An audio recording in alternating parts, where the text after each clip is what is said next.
love this. Angus is 20 and lives in Warwickshire. He was diagnosed with Asperger's and ADHD when he was 15 on his return from South Africa, where his family lived for 12 years. He is about to start a BSc Honours degree in animal management with the aim of training assurance dogs for people on the spectrum. Let's have a round of applause for that.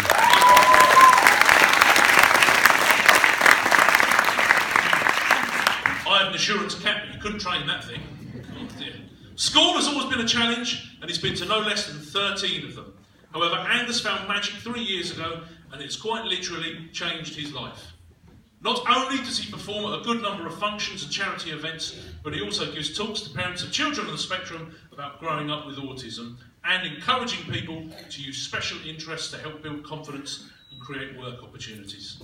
Dynamo, he's quite good, the old Dynamo. Dynamo is Angus's inspiration, as he is someone who has also been bullied for being different but overcame his challenges to become a world-renowned musician. So, I think, ladies and gentlemen, you should watch this space, because here comes Angus Baskerville!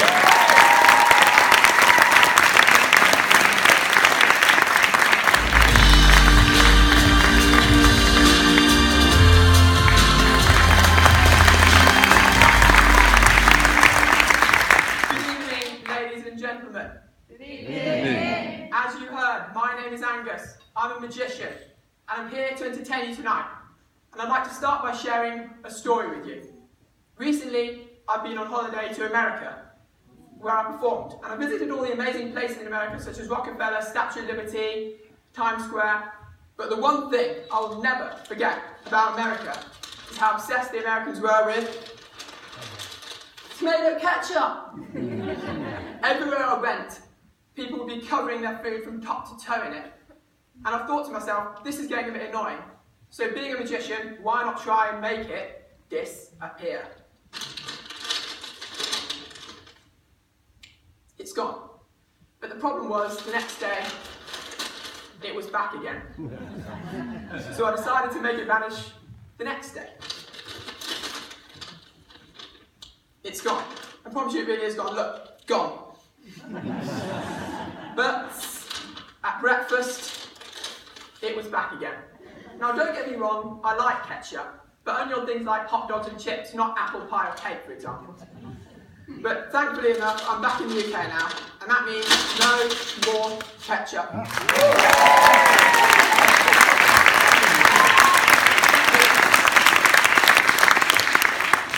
Now, as you all may know, I'm on the spectrum, and so are many other people here tonight. And that comes with all its challenges and gifts, you see. And one big challenge of mine, for many years, was reading. And it wasn't that I couldn't read or spell as such. It was just that if I was asked to read something for a long period of time, I instantly went into sensory overload. And my mum was determined to get me reading. And thanks to all the places she dragged me to throughout my life, I got more and more confident and better at reading. And now I can learn things from a new book, and it opens up a whole new world for me. Now, have any of you ever been to an event before and realised when you got there it wasn't what you thought it was? I'm sure many of you have. Or met someone after a long period of time and realised they weren't who you thought they were? I have too. And I'm going to be doing an effect using that tonight, and reading as well. And to do so, I'm going to need a helper to help me on stage. Someone with a brilliant imagination and memory, someone who can read small print without glasses. So I'm going to toss this paper ball into the audience. Please catch it if you qualify. And make your way up to stage if you catch it. Make sure we bring the ball with you. Oh. You've got to get that one, kid. Whoever's there, can you pick it up? Can you pick it up if you're nearest to it? Looks like I'm going to toss it to the audience. Again, I said catch it, not headbutt it. Yeah, you can do headers later. Okay. One down.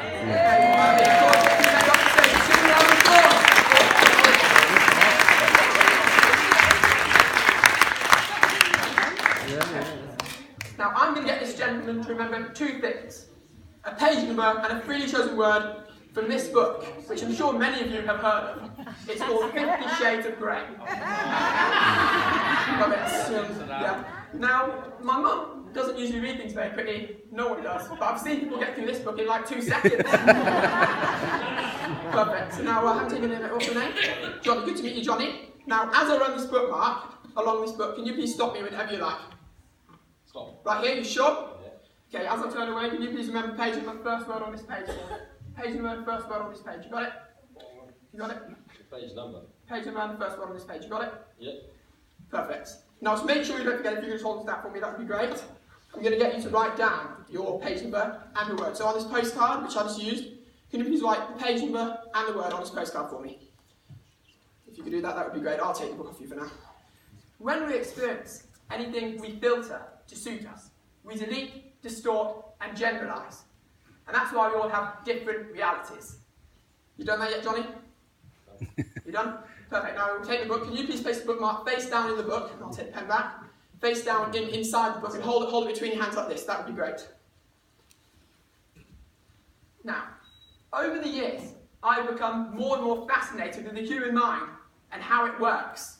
And I'm going to give a demonstration of that tonight. So, Johnny, if you would kindly please think of your word that you just chose. If you can think of it as an object, picture that object. Or if you could picture it moving, imagine it moving. Can you do that for me? Okay, look at me.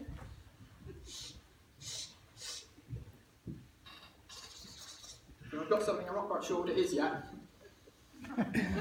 Anyway, if you can think of the word now for me, that would be great. Imagine shouting the word out, but only in your head, not too loud.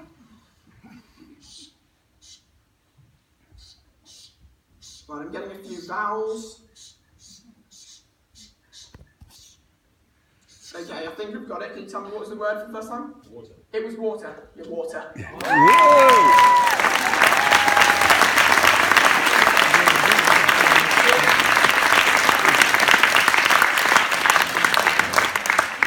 Now, you also chose a page number, didn't you? Now, if you could think of the page number for me now, that would be great. Look at me, think of the page number. Mine gives me a splitting headache. Okay, what if I told you that your page number wasn't really there? You just imagined it. Our memories can play tricks on us sometimes. And it is true, but there's only one way to prove it. So if you tell me now first time, what was the page number you chose? 178. 178. What? Okay. What's that? Okay, well let's go. What's that? I've seen it wrong. Tell you what, can you choose a page number again for me? That would be great. Something. Okay, if you can say stop for me, that would be great. Stop. Right here, you sure? Okay, have a look at the page number, the new page number for me this time. This page number here, you got it? This page number here, you got it? This page number? Okay. You might have chosen the page number wrong. Okay. Now, if you could tell me now, what was the page number? 136. Okay, if you go to page 136 in that book now for me, that would be fantastic. Let's do a bookmark on that. For a minute.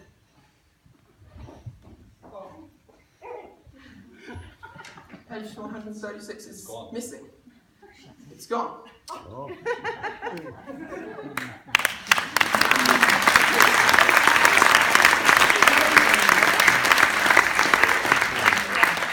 Where is it, however? Because it did exist, and this happened before, and it appeared backstage.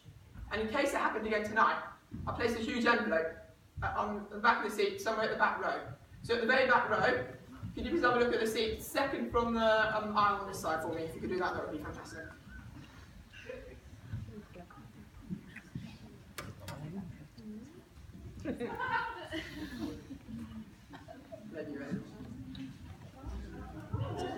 Okay, if you could make your way down stage for me with that envelope and give it to Johnny, that would be fantastic. Thank you.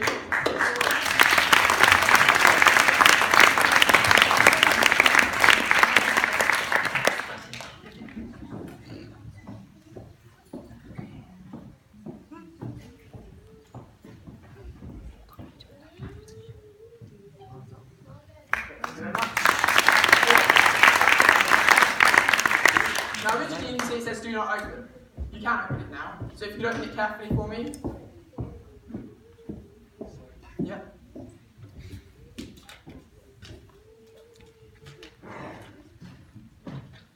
Okay, so pull out what's inside. It's another smaller envelope. If you could open that for me carefully now, that would be fantastic.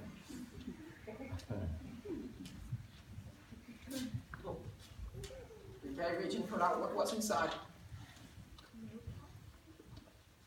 Can you tell everyone what it is? 136. Page 136.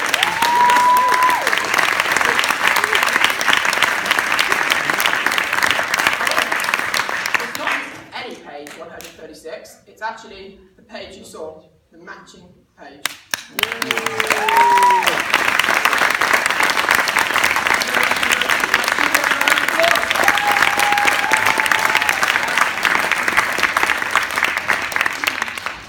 One more thing though.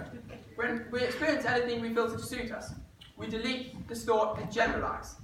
If page 136 wasn't really there, how did I know Johnny would choose it? And how did he choose? Indeed, page 136.